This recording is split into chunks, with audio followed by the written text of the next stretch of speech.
Oke ya, ini sekarang yang kita bahas adalah silogisme dan deret angka ya. Nah, ya sekali lagi ini topik yang paling mudah ya di antara yang lain. Oh, paling mudah setelah gambar ya. Kalau gambar kan nggak perlu mikir keras ya. Kalau kita tahu polanya, oke. Nah, kalau silogisme ini ya paling mudah kedua lah gitu ya. Seperti itu. Nah, jadi ini ada silogisme dan deret angka ya. Nah, ini nanti setiap ada yang bukan hitungan selalu aku selipkan dengan yang ada hitungannya.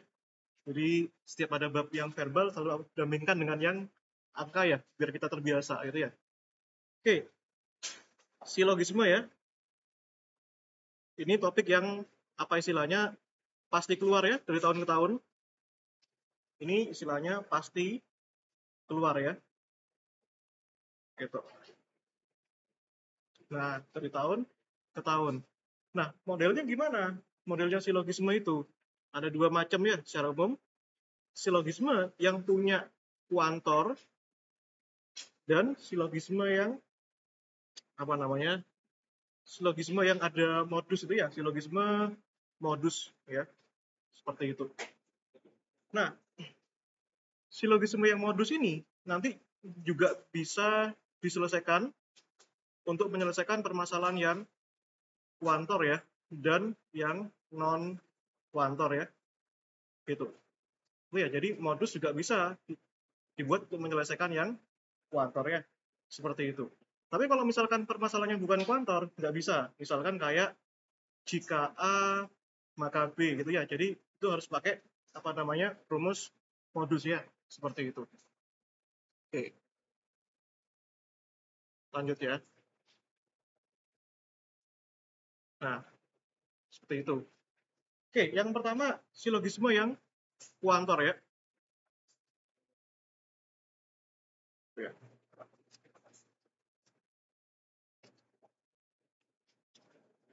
Sebentar ya.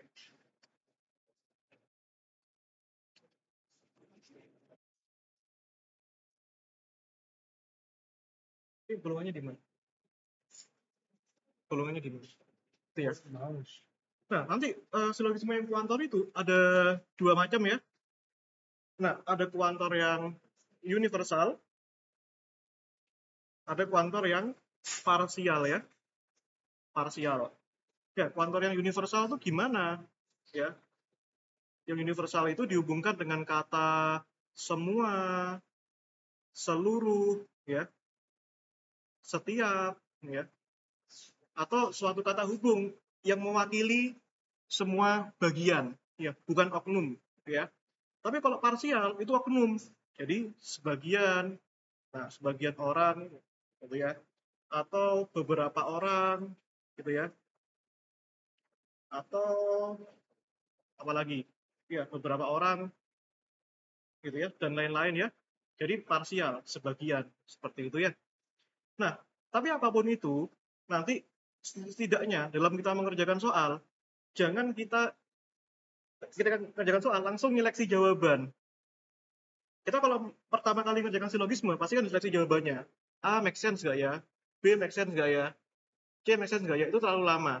Jadi sebisa mungkin nanti kita apa namanya pakai trik atau pakai teori secara umumnya ya. Jadi gini, misalkan ada ini kalimat pertama, semua A adalah B, ya. Berarti kita langsung connect ya bahwa nanti ada A yang di dalam B, gitu ya. Itu kemungkinan yang pertama. Atau yang berikutnya, tidak ada A, tidak ada A di B, atau A bukan B, gitu ya. Berarti nanti terpisah ya, A ini B, gitu ya. Seperti itu. Atau nanti ada juga yang namanya kalau kita punya sebagian A adalah B. Ya, berarti nanti ada yang sebagian A yang beririsan dengan B. Itu ya. Seperti itu. Nah, permasalahannya gimana cara kita narik kesimpulan tergantung gambarnya. Seperti itu ya. Oke. Itu silogisme yang berkuantor. Dan nanti aturan penarikan kesimpulannya itu banyak ya. Nah, tapi kita bisa logik gitu ya. Oke, ini kita keep dulu ya. Kita mulai dari pertanyaan nomor 1. Kalau kita lihat di sini ya. Nah, oke. Kalau kita baca di sini, seluruh perwira baru wajib mengikuti latihan tempur. Ya, kita buat simbol ya. PW ya, PB gitu ya, perwira baru wajib mengikuti latihan tempur ya, LT gitu ya. Nah, sebagian perwira baru mengunjungi asrama. Berarti nanti di perwira barunya akan ada lingkaran baru yang beririsan dengan orang asrama. Gini. Nah, ini ya, beririsan di sini. Ini orang asrama. Nanti kalau kita punya model kayak gini, kemungkinan kesimpulannya itu dua macam ya. Semua atau kuantor yang universal apapun namanya atau seluruh ya yang apa namanya mengunjungi asrama itu mengikuti latihan tempur ya, LT ya. Nah, tapi kalau misalkan jawabannya nggak ada yang kayak gini, nanti bisa dibalik. Jadi gini, kalau kita punya ini subjek awalnya sama-sama perwira baru di sini, sama-sama perwira baru di sini, terlepas dia awalnya seluruh atau sebagian, maka kesimpulannya itu bisa dua. Awalnya bisa kata-kata sebagian. Itu ya. Awalnya bisa ada kata-kata sebagian. Nah, berarti kalau sebagian gimana? Kalau sebagian, berarti ikut yang ini dulu kalimatnya. Berarti sebagian yang mengikuti gitu ya, mengikuti latihan tempur itu apa namanya? Mengunjungi asrama. Nah, berarti yang mana yang cocok? Ingat ya, ini berlaku kalau misalkan subjek awalnya sama-sama perwira baru. Gitu. Berarti jawaban yang tepat yang mana? Yang D ya. Gitu. Oke. Aman? Nah, jadi kalimat seluruh sama sebagian belum tentu kesimpulannya sebagian. Kalau subjek awalnya sama-sama perwira baru di situ. Tapi kalau perwira barunya ada yang di sini, itu nanti seluruhnya lenyap, ya. Misalkan apa ya misalkan ya, seluruh A mengikuti B, ya. Atau yang kedua, sebagian B itu mengikuti C. Nah, kalau kayak gini, kesimpulannya cuma ada satu, yaitu sebagian saja. Ya, sebagian, berarti sebagian B di mana ya, sebagian B di mana yang A mengikuti C, atau sebagian B yang C itu A. Tapi kesimpulannya apa? Sama-sama sebagian. Nanti ininya bisa flip ya, bisa C ke A, bisa A ke C. Jadi yang kita ambil tarik kesimpulannya itu adalah yang indeks yang variabelnya beda. Ini A sama C, yang B ini nggak usah, nggak apa-apa. Jadi langsung aja ke ini ya, sebagian A adalah C atau sebagian C adalah A. Kalau polanya kayak gini. Nah, tapi ini kan polanya beda. Seluruh perwira baru, berarti kan semua A itu harus B, harus apa? Latihan tempur. Yang kedua, sebagian A sama-sama perwira baru kan, itu mengunjungi asrama. Kita buat variabel yang lain karena beda kan. C gitu ya, asramanya itu C. Nah, kalau kayak gini, yang depannya sama, kesimpulannya pasti ada dua, bisa semua, bisa sebagian, ya. Manut ini seperti itu. Itu ya, tak rangkum ya di sini ya. Jadi kalau aku punya premis 1 gitu ya, semua A itu B, premis 2-nya sebagian A adalah C, maka cara kita menarik kesimpulan adalah bisa dua ya, bisa semua A yang C menjadi B, atau bisa juga ya sebagian A yang B itu adalah C. Ya. Ini dari mana, Mas? Ya ini teorinya kayak gitu. Gitu ya. Seperti itu. Tapi beda cerita kalau misalkan saya punya gini ya, misalkan, nah, semua yang kedua ini sebagian, tapi tak flip ya. Ini A jadi B, terus ini B jadi C, gitu ya. Semua yang A maka B, sebagian yang B adalah C. Maka penarikan kesimpulannya ini cuma satu, cuma sebagian. Jadi semua kena sebagian itu lenyap kalau misalkan bentuknya gini, sama di sininya, itu ya. Berarti ini cara kesimpulannya sebagian A itu C ya, atau sebagian C itu A ya. Atau gini juga bisa ya, P1 P2 bisa juga kayak gini, semua oh ya, yang A itu B atau sebagian yang C itu A. Berarti nanti ini sama juga, semua kena sebagian. Kalau yang sama kalimat yang ininya polanya gini, maka nanti semuanya lenyap ya. Berarti sebagian yang B maka C, atau sebagian yang C maka B, gitu ya, seperti itu. Nah, gitu ya, lihat apa bagian kesamaannya ya. Nah, ini di sini, nah ini di sini, ini diagonal ini ya. Soalnya itu tidak bisa dibolak-balik ya. Semua yang A adalah bagian B, nggak sama dengan semua yang B adalah bagian A, itu beda ya. Itu seperti itu. Nah, ada juga yang lainnya. Gimana kalau misalkan premis kita itu semua gitu ya. Nah, premis 1 itu semua yang A maka B. Ya, premis 2 semua yang A maka C, gitu ya. Tapi penarikannya nanti ini kalau sama-sama di sini, sama-sama subjeknya sama, berarti nanti itu kesimpulannya ada dua, bisa semua dan bisa sebagian ya. Kalau semua nanti semua yang C maka B, atau sebagian yang B maka C, itu ya. Gitu. Nah, nanti kalau misalkan ini semua juga, ini ya, semua, ini semua gitu ya. A, B, B, C ya. Nanti cara kesimpulannya, ini bisa semua, bisa sebagian ya. Nah, kalau misalkan, ini kan sama kan? Kalau semua, berarti nanti semua C adalah A, atau sebagian A adalah C ya, dan seterusnya, sama ya, seperti itu. Nah, ini kalau menghadapi soal nomor 1, gitu ya. Oke. Nomor 2, ini 3 premis nih. Ini ya. Ini. Nah, sekarang tak jelasin gimana caranya kita jawab pakai diagram Venn ya. Ini. Setiap murid berprestasi pasti terkenal.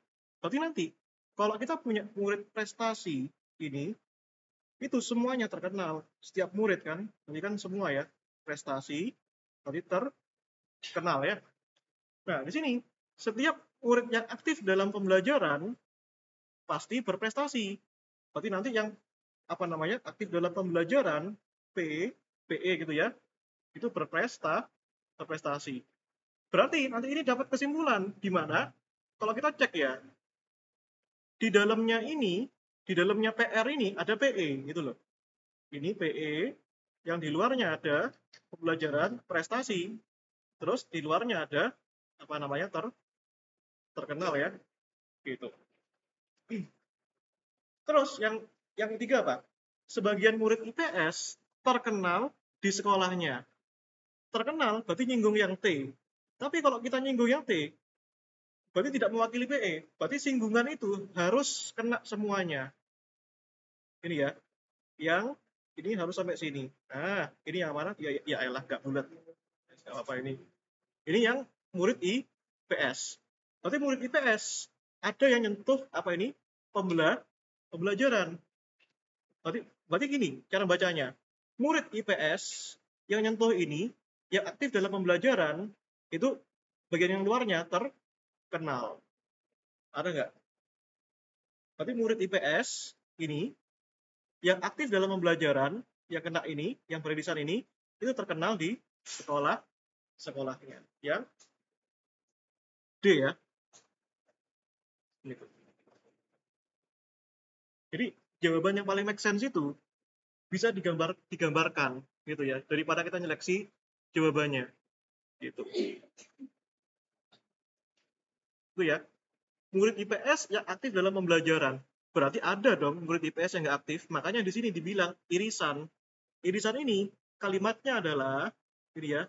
Irisan itu anak IPS yang aktif dalam pembelajaran. Itu ya cara jawabnya ya. Seperti itu. Paling gampang pakai gambar. Nah, Mas bisa nggak pakai metode yang ini tadi? Yang mana tadi? Yang ini. Bisa. Cuma kalau ini kan cenderung ngapal. Ya, aku nggak seneng ngapal. Nah, ini kebetulan apal aja. Itu ya. Misalkan mau pakai itu, bisa ini. Setiap setiap A berprestasi pasti B. Ya. Setiap yang aktif, nggak mungkin kita ambil B lagi karena B sudah diwakili sama terkenal ini ya. Setiap C, maka berprestasi. Berprestasi kan A ya. Nah, ini kan setiap A maka B, dan setiap C maka A. Kita bisa ambil kesimpulan yang setiap semua, berarti setiap apa namanya? Setiap yang C maka B ya. Seperti itu. Nah, ini kan baru kesimpulan dari dua premis. Ya, premis yang ketiga gimana? Sebagian murid IPS itu terkenal. Ya, berarti ini sebagian D ya. Kita sebut sebagian murid IPS itu D, itu terkenal. Terkenal tuh objeknya apa tadi? B kan? Nah, itu. Berarti nanti kita harus punya kesimpulan yang mewakili D, C, sama B. Nah, ya kan? Kita lihat di sini. Setiap ketemu sebagian, ya sebagian. Sebagian itu artinya apa? Murid IPS yang aktif. Ya, oknum gitu. Sebagian itu oknum. Kalau semuanya satu organisasi. Itu ya, berarti ini setiap ketemu sebagian, sebagiannya lenyap. Ya. Nah, ini meskipun kalau ini di kiri, di kanan, berarti ini berlaku sebagian. Tapi kalau B sama B-nya di kiri, berarti nggak bisa. Berarti sebagian apa? Sebagian murid yang C atau D, ya sebagian murid yang aktif, itu ya. Pasti apa? Pasti B. Ya, pasti B. B itu apa? Terkenal. Ya, sebagian murid yang aktif itu siapa? Murid IPS, ya. Anak IPS, ya. Itu jawabannya yang D, seperti itu. Nah, Mas, aku punya metode yang lain. Ya, nggak apa-apa, pakai aja yang paling mudah gimana ya, seperti itu. Itu ya. Ada yang ditanyakan nggak? Itu ya. Mas, kenapa yang IPS ini kok sampai menyinggung yang PE, yang pembelajaran? Kenapa nggak yang T aja? Sedangkan sebagian murid IPS terkenal di sekolahnya. Nah, kan bersinggungannya kan cuma bagian terkenalnya aja. Kenapa sampai yang pembelajaran? Gitu. Ya karena yang T ini meliputi semua yang ada di dalamnya. Yang ini ada T-nya, yang PR ini yang prestasi ada T-nya, yang bahkan di PE pun ada T-nya. Makanya singgungannya sampai dalamnya PE biar mewakili. Gitu ya, tak kasih contoh nih. Nah, wait.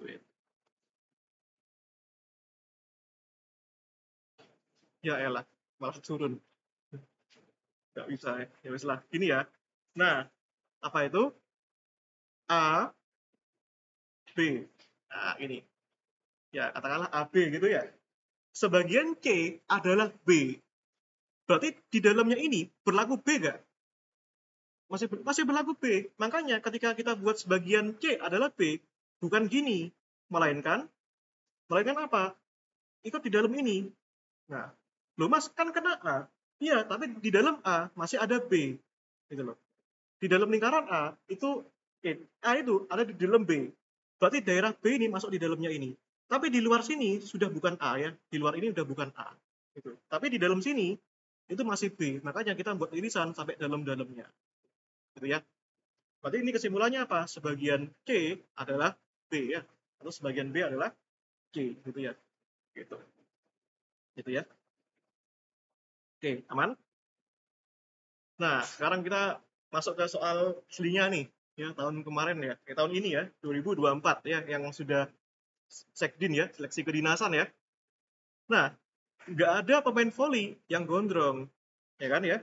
Nggak ada pemain voli V ya, yang gondrong. Kalau nggak ada pemain voli yang gondrong, berarti lingkarannya terpisah. Ya, beda ya, bukan anggota, ya, seperti itu.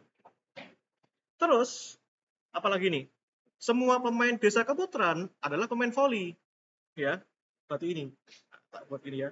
Semua pemain Desa Keputaran, K ini adalah pemain voli.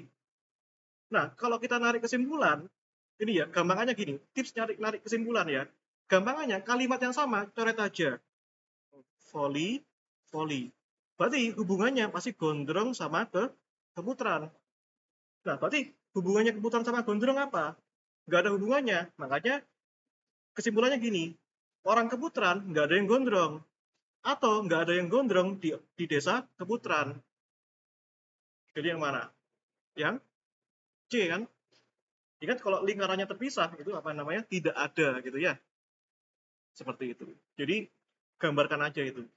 Gitu ya.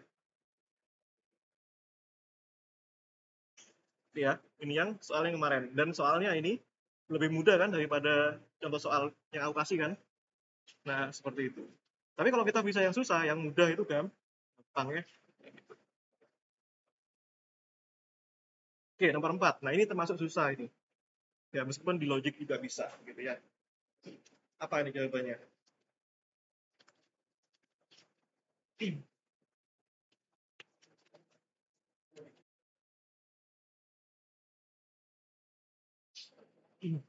Semua bunga yang indah dipamerkan di pameran ya. Bunga yang indah ya, yang bagus ya. Bunga yang indah ada di pameran ya. P gini ya. Nah, semua bunga yang indah di pameran ya tidak berwarna kuning. Berarti bunga yang ada di pameran tadi ya bukan kuning. Nah, BK ya, bukan kuning ya. Kalau kita lihat di sini I-nya ada di dalam P ya. P-nya ada di dalam apa namanya? BK. Berarti gimana tuh cara nyari kesimpulannya? Tapi ini kita lihat ya. Tapi ini bunga yang indah ya, bukan pamerannya ya, sorry. Ini bunga yang indah yang di pameran bukan kuning ya. Berarti I itu ada di dalam P dan I juga ada di dalam bunga yang bukan kuning. Berarti nanti gambarnya gini. Jadi I harus ada di dalam pameran dan bukan kuning ya. Nah, kalau ini kan I kan, berarti nanti gambarnya dua. Nah, ini pameran dan ini ya bukan kuning ya. Nah, ini gambarnya nyatu lah ini ya. Nah, gitu kan. Yang ketiga, Rina beli bunga yang indah berwarna kuning ya. Bunga yang indah tapi warna kuning. Nah, kan di sini nggak ada hubungannya, ya kan? Gitu. Sekarang faktanya, ada dua kalimat, indah dan kuning. Indahnya ada di pameran nggak? Bunga yang indah ini ada di pameran nggak? Ada, ya kan? Tapi dia kuning, berarti indah nggak? Enggak, ya kan ya? Ini ada dua kalimat ya, ada premis indah, ya, di mana indah ini ada di pameran, oke? Jelas ya, berarti jawabannya yang pertama indah, bunga yang indah pasti di pameran. Terus tapi warnanya kuning, nah kuningnya di luar. Kuning ini tidak beririsan dengan I, berarti nggak indah kan? Ya berarti tidak indah. Berarti mana? Yang ada tidak indah tapi di pameran. Yang C ya, gitu. Lihat ya, kalau misalkan lingkarannya tidak bersinggungan, berarti nggak ada hubungannya, ya. Berarti yang bunga yang kuning nggak indah, ya kan? Tapi bagian indahnya itu ada di pameran, bersinggungan dengan pameran ini. Indahnya ini di dalam pameran. Berarti bunganya jelek, tapi ada di pameran. Itu yang C. Ya, gimana?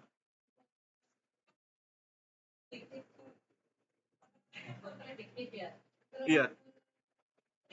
benar, yang indah berwarna kuning itu dia kan nggak bilang kalau itu di pameran. Ya memang, karena kita nggak bisa masukin asumsi kan. Yang kita tahu pokoknya ini indah kuning. Indahnya ada hubungannya nggak dengan apa namanya pameran? Ada. Terus kuningnya itu dengan apa? Urusannya dengan keindahannya, ya kan?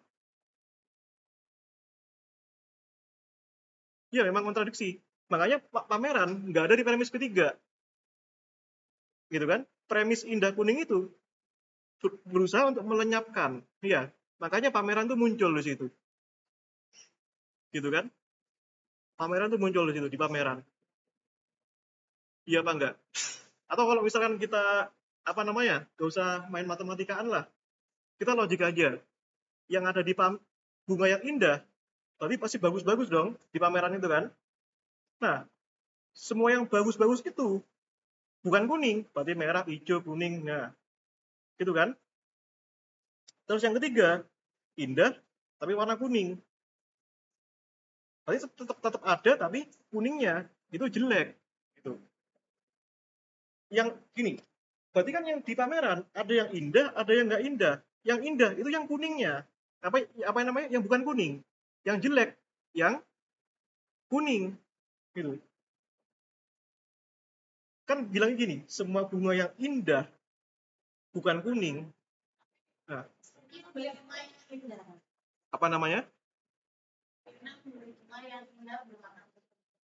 Iya, berarti kan ada di pameran. Iya kan?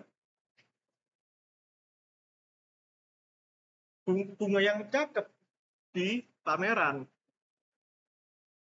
Bunga yang cakep di pameran itu bukan kuning. Ingat ya, bunga yang indah pasti ada di pameran. Ya, bunga yang indah dipamerkan di pameran. Yang indah di pameran itu bukan kuning. Berarti kan ada yang nggak indah dong. Kan begitu. Ada bunga yang jelek. Gitu kan? Jadi premis kedua itu melenyapkan premis yang ke satu. Membatasi premis yang ke satu. Gitu. Ya, itulah susahnya nomor 4 itu.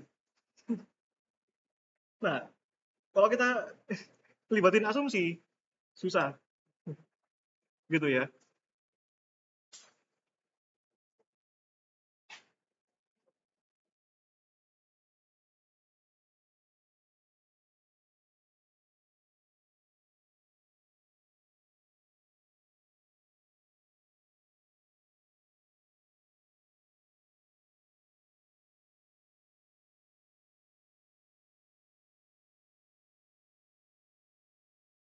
Ya, jadi kan gini.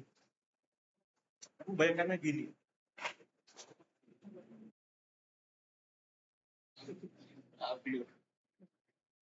Nah, semua orang yang cakep ada di sana. Kan ada yang nggak cakep kan sebenarnya? Iya apa enggak? Hmm? Semua yang cakep ada di sana. Ya kan? Nah, oke, tak contohin lagi ya. Aku punya bilangan ya. Bilangan ini ada di A ya. Bilangan ini ada di A. Ya, A ini aku punya angka A ini ya. Di dalam A ini ada B. B itu mewakili ganjil itulah. Nah, A itu mewakili semua. Nah, ya, A-nya 1, 2, 3, 4, 5. Semua yang ganjil ada di A. Make sense nggak? Yang ganjil apa? 1, 3, 5. Ya kan? Gini loh. Ini. Yang ganjil ini B. 1, 3, 5. Berarti sisanya berapa dong? 2, 4. Semua yang ada di B, di A. It doesn't mean 2, 4. Bukan berarti nggak ada. Iya apa enggak? Nah, ini analoginya kayak gitu. Ada angka. A-nya 1, 2, 3, 4, 5. Oke, premis 1. Premis 2. Semua yang ganjil ada di A. 135, berarti kan ada di A. Yang bukan 135, apa? 24. Ini loh. Nah, tapi 1, 2, 3, 4, 5 semuanya bagian dari A. Ya kan? Nah, sekarang ini kita masuk ke masalah bunga-bungaan ya. Semua bunga yang indah ya ada di pameran. Nah, ya kan? Nah, semua bunga yang indah ada di pameran. Yang indah di sini, yang nggak indah itu di sini. Nah, itu. Yang indah apa? Bukan kuning, tapi yang tidak indah ini kuning. Itu. Ya kan ya? Oke, aman? Hmm. Aman ya? Jadi nggak kontradiktif, tapi memang itu himpunan tuh kayak gitu ya. Semua, nah, hmm, semua yang koruptor ada di pemerintahan. Berarti kan ada yang bersih. Beda kalau pernyataanmu gini, semua pemerintahan koruptor. Berarti nggak ada oknum, pasti koruptor semua di sana. Gitu ya. Semua orang pemerintahan itu koruptor. Berarti kan ada bagian yang nggak koruptor. Gitu kan. Oknum yang bersih. Gitu ya. Kayak gitu.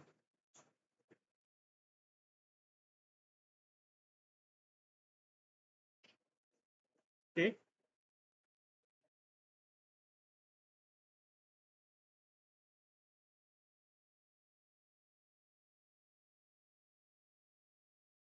Yang nomor 5 ya.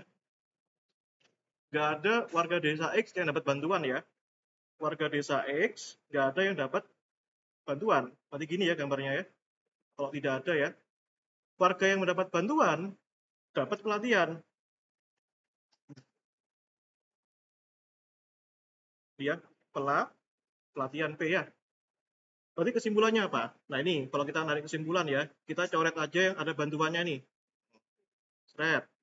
Ini cara haram lah istilahnya. Nah, coret. Berarti apa kesimpulannya? Warga desa X tidak mendapatkan pelatihan. Ada nggak? B ya. Ini cara haram. Ya, cara cepat. Ya, atau tidak ada warga desa X yang dapat pelatihan. Atau warga desa X tidak dapat pelatihan. Ya, itu. Nah, oke, kita pakai cara yang apa namanya? Haram aja lah biar cepat ya. Oke, semua warga desa Durian menanam kurma ya. Nah, ini tidak ada pegawai kantor X yang menanam kurma. Tadi apa kesimpulannya tadi? Ingat ya, meskipun ini, tapi ini coba ini dilihat baik-baik ya. Ini kita buang aja kurmanya ini. Nah, sama-sama kurma kan?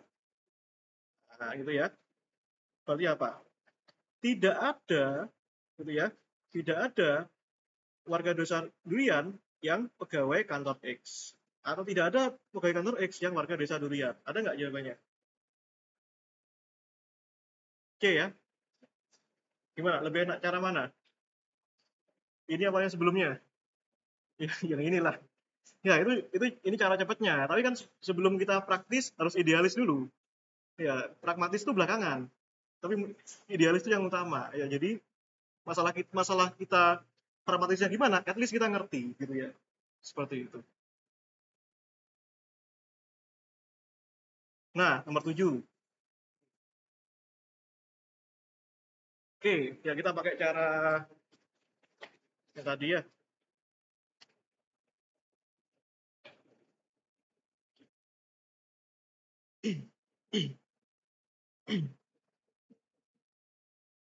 Ini ya, renang sama ya. Nggak ada nih. Sebentar. Mana yang sama ya? Oh ya, renang ya. Ya kan ya? Oke.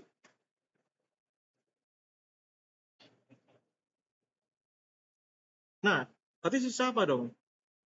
Tuh, atletnya kok kecoret ini. Nah, renangnya tok. Ya, karena ngaruh itu.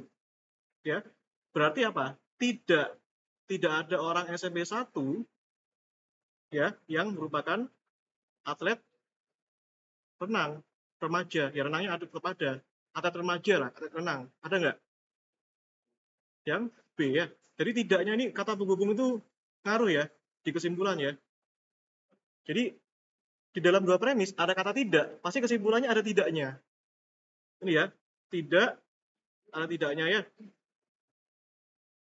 Nah ini sebagian ini nggak mungkin. Karena nggak ada kata sebagian di antara premis 1 dan premis 2. Nggak ada. Ya, begitu. Ini lagi. Ini ada kata tidaknya. Kesimpulannya pasti tidak ya. Nah, ada lagi nggak? Nah, ini ada tidaknya. Pasti di sini ada tidaknya juga. Ini berpola. Gitu ya. Nah, ini istilahnya cara hacknya. Gitu ya.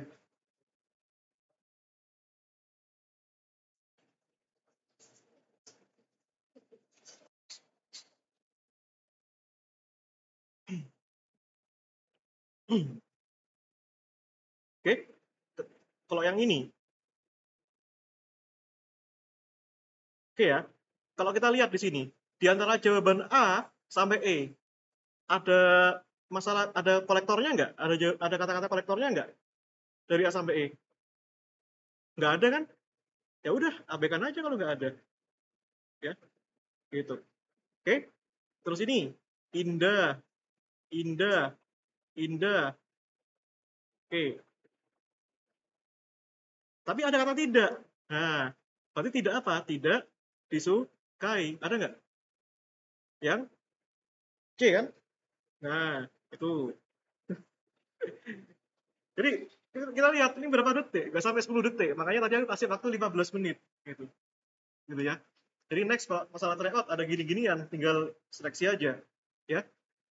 Gitu ya. Yang sama, yang indah, indah, indah, coret, sisa tidak disukai. Ingat ya, tidak jangan dicoret ya, karena itu ngaruh ke jawaban. Oke. Sekarang yang ini.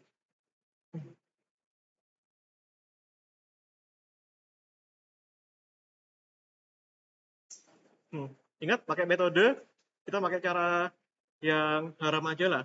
Ini ya. Ini bunga. Bunga. Ya. Bunga. Ingat bukan, bukan itu sama kayak tidak ya.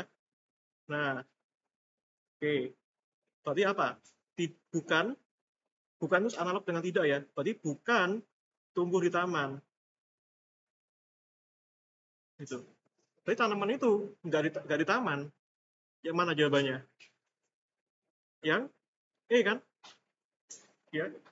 Bunga itu tidak tumbuh di taman ya.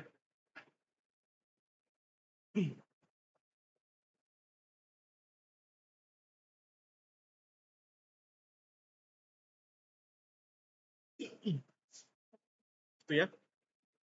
Oke, nomor 10 dan seterusnya ini keep dulu ya. Ya, meskipun kita tetap bisa pakai cara yang tadi ya, kayak gitu.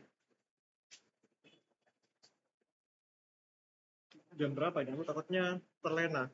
Oh, 21.10. Oke ya. Nanti ada ini ya, masalah silogisme yang tipe modus ya. Silogisme, modus ya. Nah, oke. Ini ada modus yang ponen. Ya. Ponen itu gini. Jika P maka Q dan dia P maka kesimpulannya Q ya. Gitu. Misalkan jika ia makan maka ia kenyang ya. Nah, terus dia makan. Nah, maka ini P, Q, P, maka kesimpulannya Q, maka dia kenyang ya. Gitu. Oke. Jika dia makan, maka kenyang. Dia makan, dia kenyang. Maka dia masih kenyang. Tapi beda kalau gini. Jika dia makan, maka dia kenyang. Nah, dia kenyang. Ya, berarti kesimpulannya nanti tidak dapat disimpulkan ya. Jika dia makan, dia kenyang. Loh, dia kenyang. Bisa jadi dia kenyang bukan karena makan, tapi makan yang lalu atau minum. Ya, dia minum sampai kekenyangan gitu. Ya, kepenuhan air itu bisa juga. Itu ya. Tuh. Terus yang kedua, ada tolen ya. Nah, kalau tolen itu jika P maka Q dan dia bukan Q, maka bukan P ya. Jika dia makan, maka dia kenyang. Oke. Nah, dia tidak kenyang. Ya, tanda gini itu artinya negasi ya. Tanda gini artinya tidak ya. Misalkan, kalau misalkan aku punya P, ini makan, berarti ini P, berarti tidak makan ya, gitu. Atau aku punya P-nya tidak makan, gitu ya. Berarti tidak P-nya itu makan ya, seperti itu. Oke, sekarang berarti bukan Q, artinya itu tidak kenyang. Jika ia makan, dia tidak kenyang, tapi dia gak kenyang. Nah, maka dia apa? Tidak makan ya, seperti itu. Tapi kalau misalnya kita punya gini, PQ bukan P, berarti ini tidak dapat disimpulkan. Contohnya, jika ia makan, dia kenyang, tapi dia tidak makan. Bisa jadi dia kenyang, bisa jadi dia tidak kenyang. Gitu ya. Nah, kalau dia nangis, berarti dia bahagia. Dia tidak nangis, belum tentu dia bahagia. Bisa jadi dia bahagia, bisa jadi dia tidak bahagia. Gitu ya, hati-hati dalam premis ya. Gitu. Oke, contoh lagi. Nah, yang ketiga, ini silogisme ya. Nah, jika P maka Q dan Q R, maka kesimpulannya nanti ini P maka R. Contohnya, jika ia makan, ia kenyang ya. Berarti ini P-nya, ini Q-nya ya. Dan jika ia kenyang, maka dia ngantuk ya. Nah, kan kenyang sama-sama Q kan? Ini R. Berarti kesimpulannya, jika ia makan, maka dia kenyang ya. Ngantuk ya. Nah, gitu. Ya. Oke. Sekarang ini ya, aku punya soal yang agak politis di situ ya. Saya kasih tahu yang mana itu. Nah, nah, ini aku nggak ngarang. Ini memang ada kalimat ini di debat capres. Nah, aku ambil. Aku kepikiran kan, ada buzzer-buzzer yang keluar sana menyimpulkan yang salah. Nah, kan sebagai orang yang ilmiah, kita harus membenarkan. Nah, ini coba kita ambil secara ilmiah ya. Kalau Jokowi diktator, Anies gak jadi gubernur. Q. Ya, P maka Q. Nah, Anies tidak jadi gubernur. Ingat ya, tidak jadi itu di sini simbolnya Q ya. Berarti sama-sama Q. Berarti kesimpulannya apa? PQ, Q, ini. PQ, Q, apa tadi? PQ, Q, TDS. Tidak dapat disimpulkan. Ini tidak dapat disimpulkan. Ya. Tapi kalau kata orang, Jokowi diktator. Ya kata pendukung yang paling benar itulah. Ya. Oke, paham ya? Kalau Jokowi diktator, Anies gak jadi gubernur. Anies gak jadi gubernur. Jokowi belum tentu diktator. Gak dapat disimpulkan. Ya kan ya? Itu. Bisa jadi dia gak jadi gubernur karena gak ada partai yang dukung. Atau yang lain. Ya kan?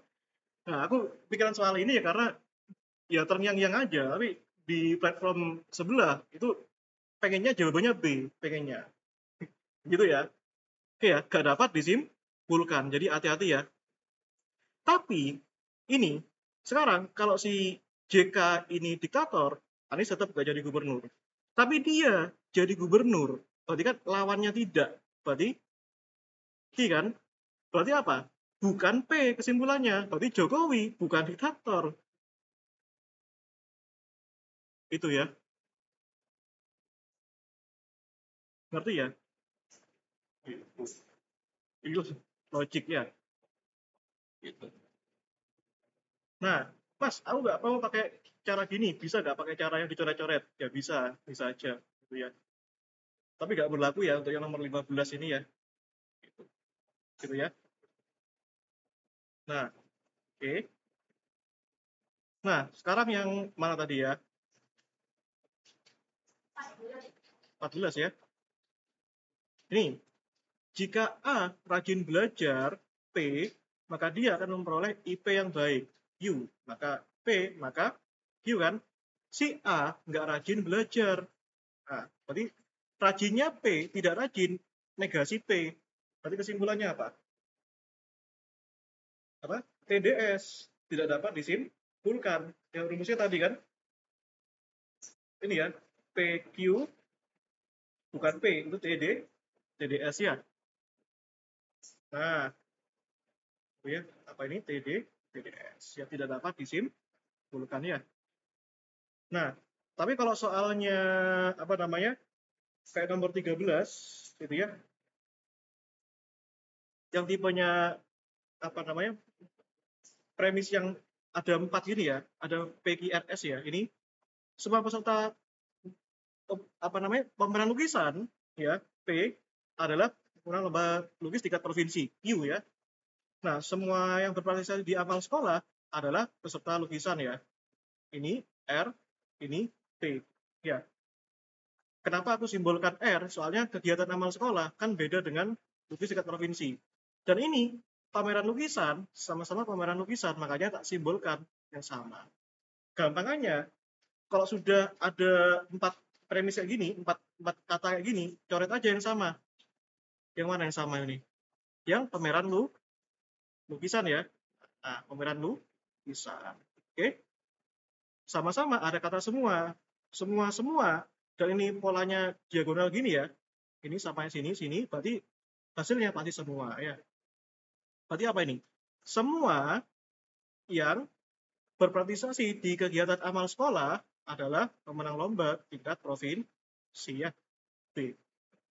Atau bisa dibalik juga ya, semua yang memenang lomba tingkat provinsi itu yang apa namanya ikut di kegiatan amal sekolah. Ya, bisa dicoret-coret gitu ya.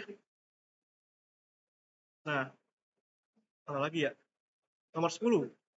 Nih, ingat ya, ini sama kayak tadi ya, pola silogisme ya, yang PQ jadi QR ya.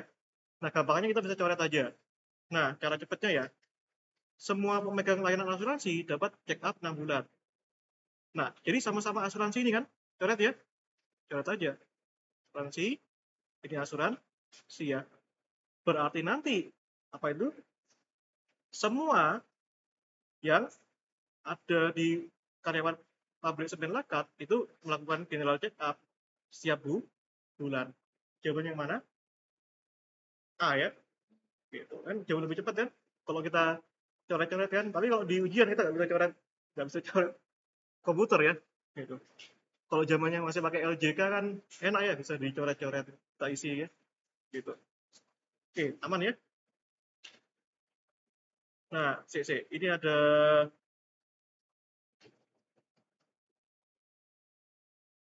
ya, 2 nomor terakhir deh ini. Yang nomor 18 itu sama ya. Nah, ini jika A sakit, maka dia pakai jaket ya. Nah, itu. Oke, tak jelaskan pakai 2 cara ya. Kita pakai cara yang biasa. Jika A sakit, P, maka dia memakai jaket Q. Ya, maka P, maka Q. Jika ia memakai jaket, jaketnya kan Q ya. Q, maka ia minum obat. Ini R. Oke. Nah, dari sini kesimpulannya apa ini? PQ, QR itu apa? P, R ya. Nih, kemarin ia tidak minum obat. Berarti kalau minum obat itu adalah R, maka tidak minum obat adalah negasi R. Ini kesimpulan yang ini kan sama yang tadi. PQ bukan Q. Kesimpulannya apa? Bukan P. Berarti ini adalah bukan P. P-nya sakit. bukan P, maka tidak sakit ya. Jawabannya yang E. Tapi mari kita pakai cara yang ilegal tadi. Ini memakai jaket, catat aja. Ada jaket kan? Ada minum obat, tidaknya jangan ditulis, jangan dicoret ya. Sisa apa? Tidak sakit. Ya udah, ini tidak sakit. Ya, gitu aja. Loh Mas, yang C juga tidak sakit itu. Gimana dong?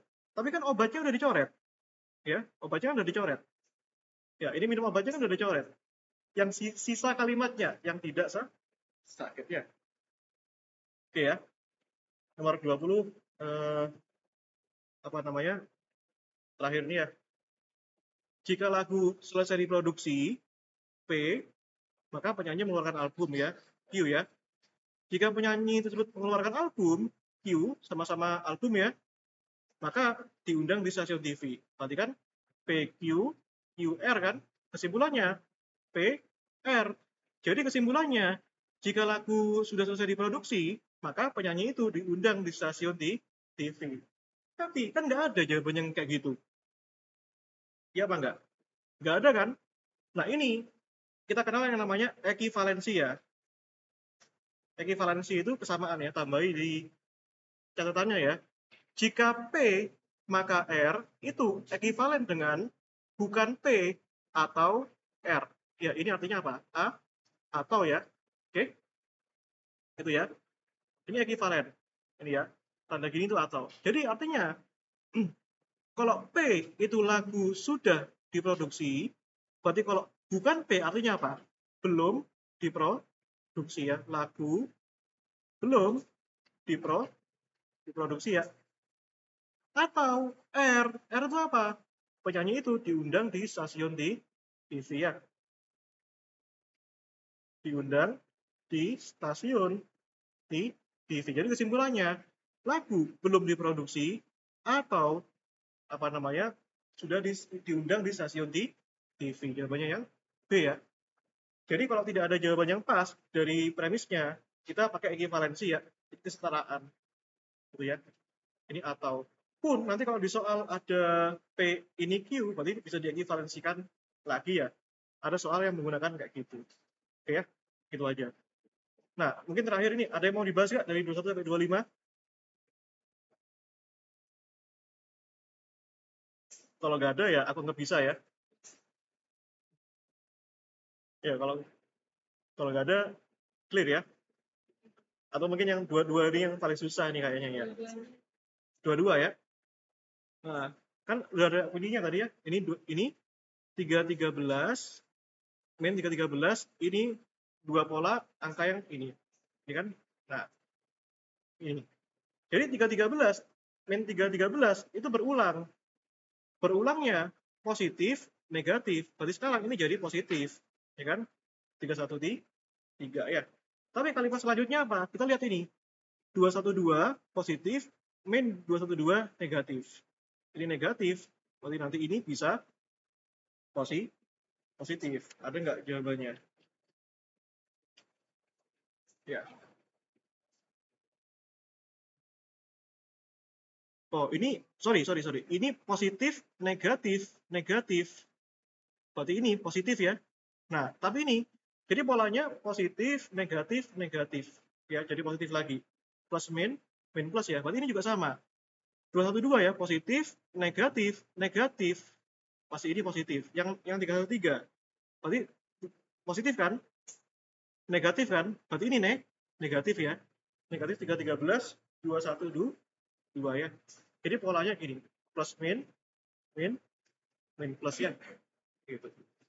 Udah, gitu aja ya. Aman ya, kalau mau tanya via PC aja ya.